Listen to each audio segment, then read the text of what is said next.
Okay, welcome to another episode of the Internet show right here on Oneofus.net. Now, if you like this video or you want to see even better content, head over to Oneofus.net. There's lots of great podcasts, a radio show called Infinite Variations, which is awesome, loads of great stuff. So if you like this or if you want to see better stuff, go check all that stuff out. This week we have got more Doctor Who news. The Simpsons finally comes to online streaming, and I am feeling a bit under the weather, so I'm going to complain about loads of stuff. So we've got complaining about the Star Wars editions, complaining about Justin Bieber, and to top it all off, we've got another incarnation of In Defense Of, which relates to all that. So we've got lots to talk about. Let's get started.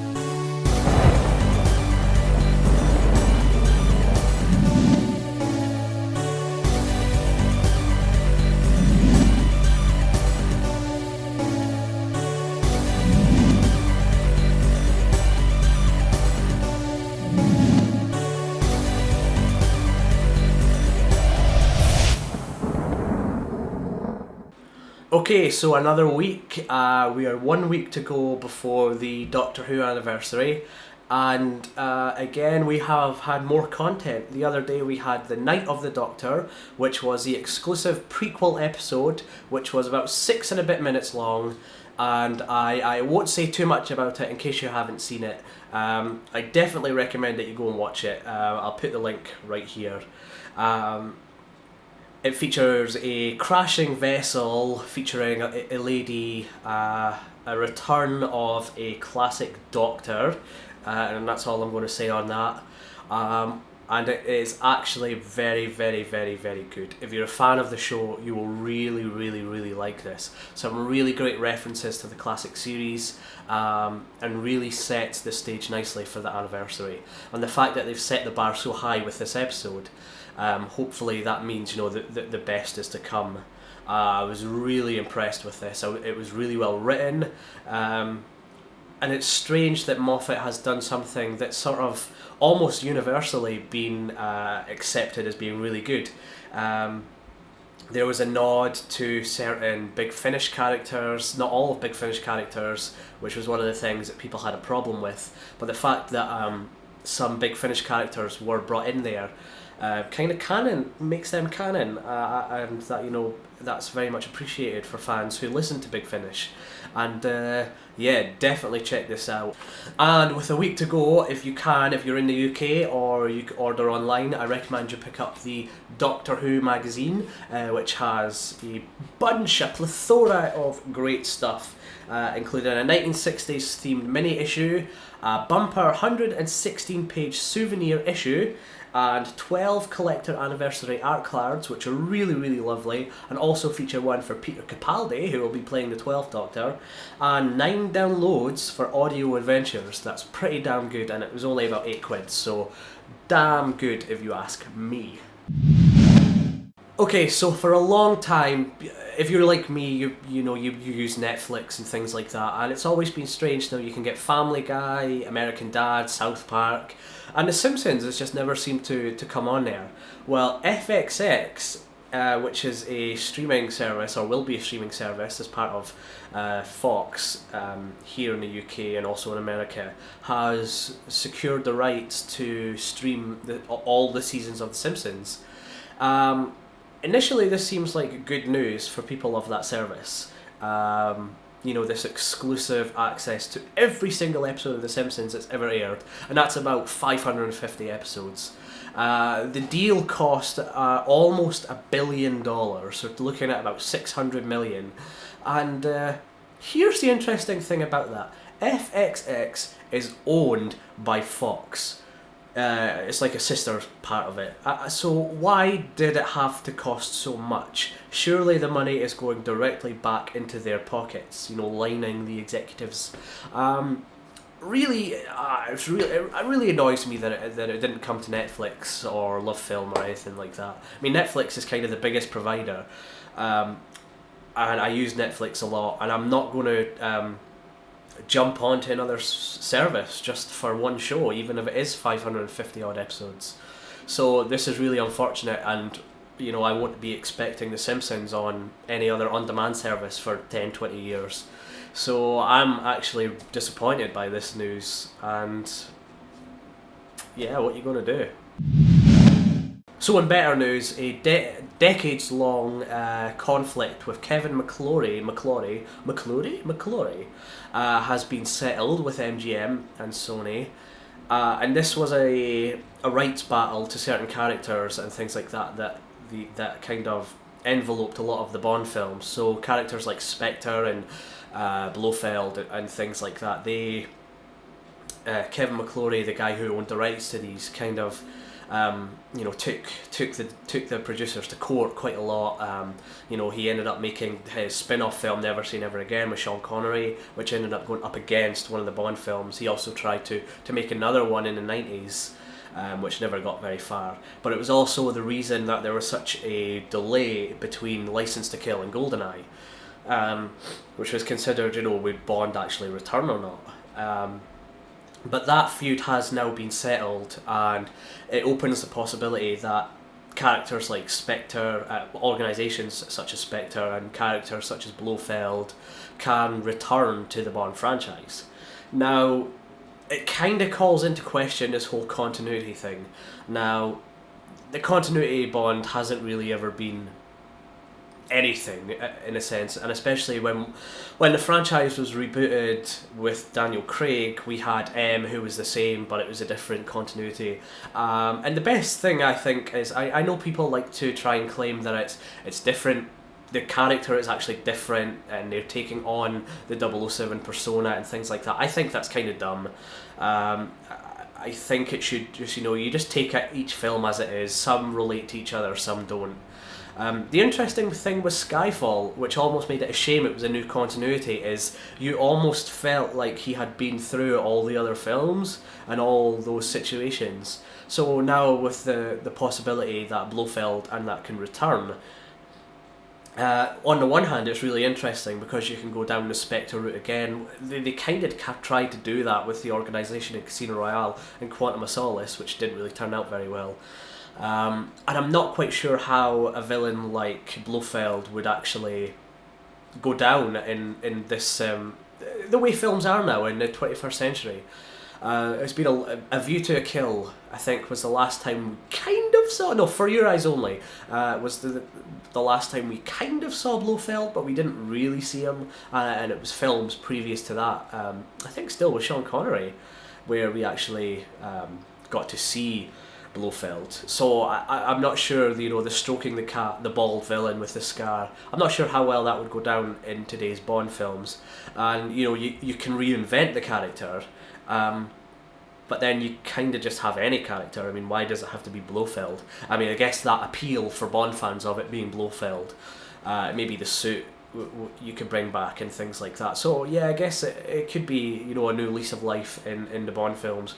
And it also opens the question of if they do this, do they reinvent other Bond characters who have been in the previous franchise, essentially? Do they do Jaws again? Do they do Blofeld? Do they do Strass? Do they do any of these kind of characters that have appeared throughout all the Bond films? Do they do Dr. No again? And I'm not sure what the answer to that is. What do you guys think? I'm not sure. So yesterday I attended the Winter Nightlight, and there was a lot of theatre and drama, dance, all this kind of shindigs for the Winter Nightlight, the Christmas nightlights being turned on, the big Christmas tree in the city square and all that kind of stuff. Because of that, and because of the season that we're in, I have a really bad cold, and so I am feeling rather grumpy, despite the festive hat that I tried to sport this week. So because of that, I want to talk about things that have really kind of got me a little bit irritated this week. Things that grind my gears, in a sense. And the first thing I want to talk about is these Star Wars editions. Now, not the editions themselves. I think that's a great opportunity for actors less experienced, less known to kind of get in there, get a chance to be seen and all that kind of stuff. My problem is with the kind of people that have been attending these auditions. Now, I saw a video from here in the UK of One guy, he was dressed up to the nines in a Jedi outfit, lightsaber and all this kind of stuff, and his response was, he just had to feel the force going through him to get the part. This guy wasn't an actor, of course. He was just someone who thought, yeah, I'm great, I'll be in Star Wars. And this was kind of indicative of the kind of people that are showing up to these auditions. Now, for your viewing pleasure and to kind of illustrate my point, I've put together two sort of beginning introduction of auditions.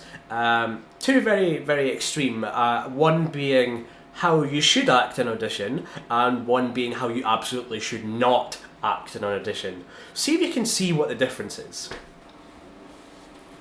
Hello there.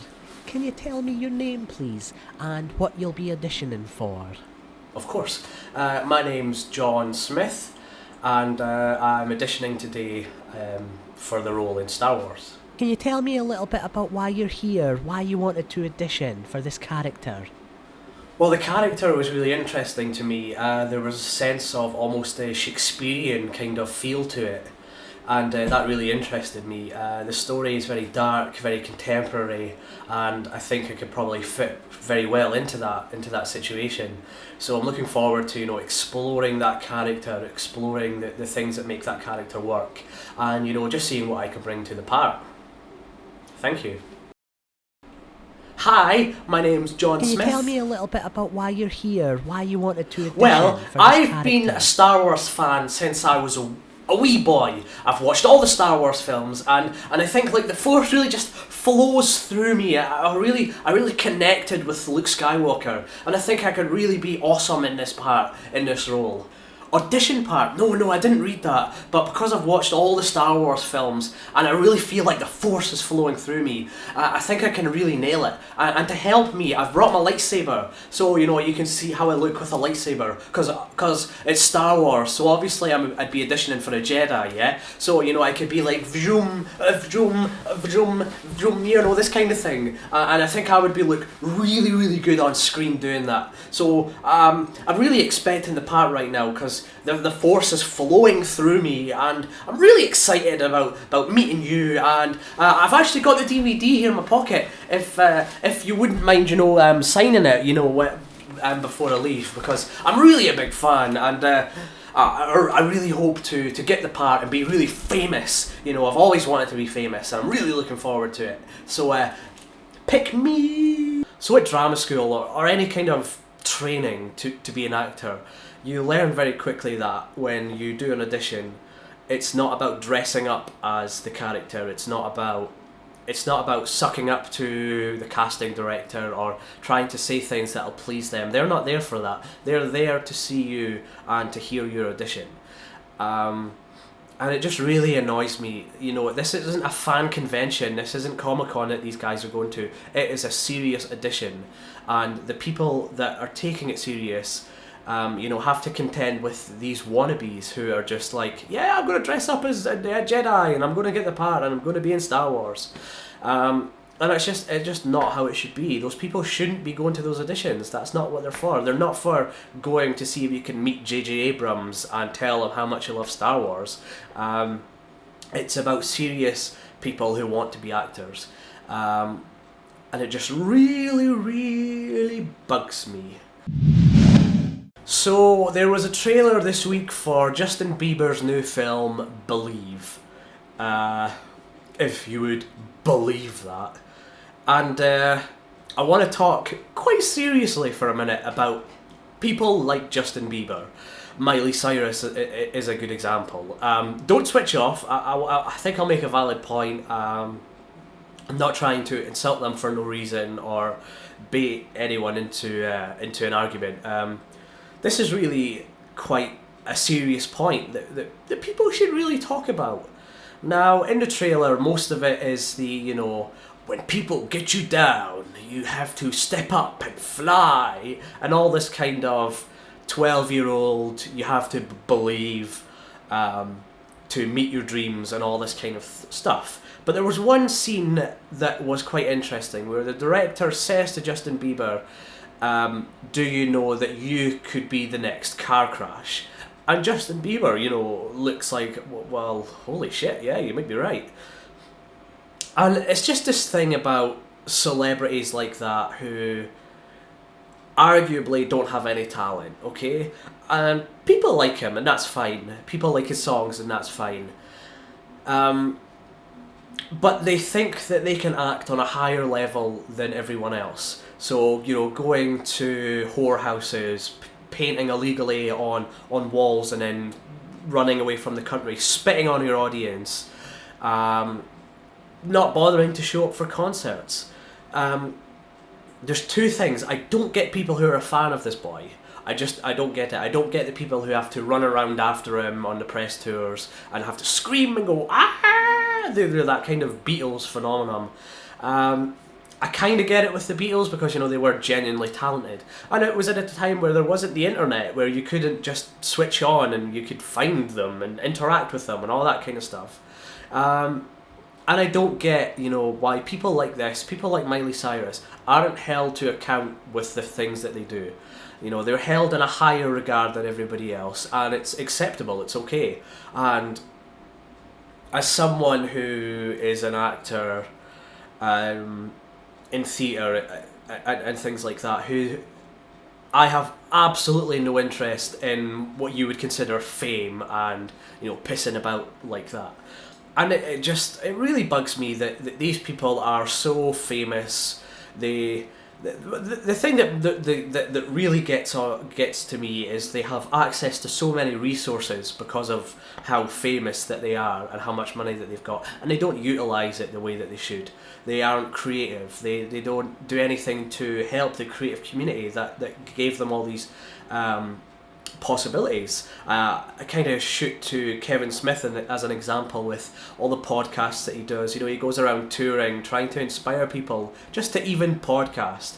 And he doesn't get paid for that. Like him or not, like his films or not, I'm not a big fan of all his films, but I really do like the guy, and I think he is kind of spreading the word of, yeah, you can do it, and people will listen. And people like that, they hold themselves in such a higher regard than everybody else, and it really pisses me off. And what do you guys think about that? Especially interested in someone who is genuinely a fan of Miley Cyrus or Justin Bieber. How would you defend the things that he does, his actions, especially lately? Would you defend those things? And do you blindly have a hero that does all these kind of things? If you look at today's kind of youth culture, today's younger girls and boys, and the kind of shit that they get up to, it's fucking crazy, and it's all because of those kind of people. And I think they should be held to account on a sort of criminal government level. And it really pisses me off, to be honest. Okay, so it is time for another In Defense Of. Now, my good friend Jeff, who you saw a couple of weeks ago, suggested Justin Bieber, funnily enough. And since we've just had a whole spiel about Justin Bieber and how evil he is to society, I thought it would be very apt to take 1 minute to marvel in the wonder that is Justin Bieber. We had some other suggestions, like The Ring, the remake, and that wasn't quite so bad. The Ring 2, however, is awful. But if you have any more suggestions for really, really awful things that should be defended, do submit them below, do submit them, and do tell me what you'd like to see me ramble on about for 1 minute. So this is In Defense Of Justin Bieber for 1 minute. Okay. Starting now. So, Justin Bieber, he's only 19 years old, and he's, just amassed so much money and so much popularity. His life is just a big soap opera, and it's always interesting to watch. His music is absolutely brilliant. I mean, who hasn't been working and found themselves singing, I will never say never? I mean, it's the catchiest tune for years, and it's just amazing. His artwork that he illegally puts all over the world is just amazing. I've never seen such a stick it to the man attitude. We've never seen that before from celebrities and young stars. He's got another cinematic, marvelous piece of film coming out. It's going to amass millions and millions from all the young kids wanting to go see it. And who needs independent developers, indie films, small stories, you know, really character-based things for drama. And that's 1 minute, surprisingly. Thank Christ, because I couldn't think of anything else. I hadn't prepared anything for that one, so that was quite difficult. So that was in defence of Justin Bieber, of all things, and yeah, difficult one. Okay, so that's another week over for the Internet show. I hope you enjoyed my ranting. It's good to know to let off some steam from time to time, and it felt good to get that out there. So until next week, do follow us on Facebook, on Twitter. Do head over to Oneofus.net to check out all the great content. Do come over and write a movie with us. We are in week 3. We've got 3 pitches of different films that we could be writing, and it's your chance to get involved and say which one you'd like to write about. So head over and check out that. It's really excited. I'm really excited to be working on that project with you guys, and it's going really well. And until next week, guys, I will see you then.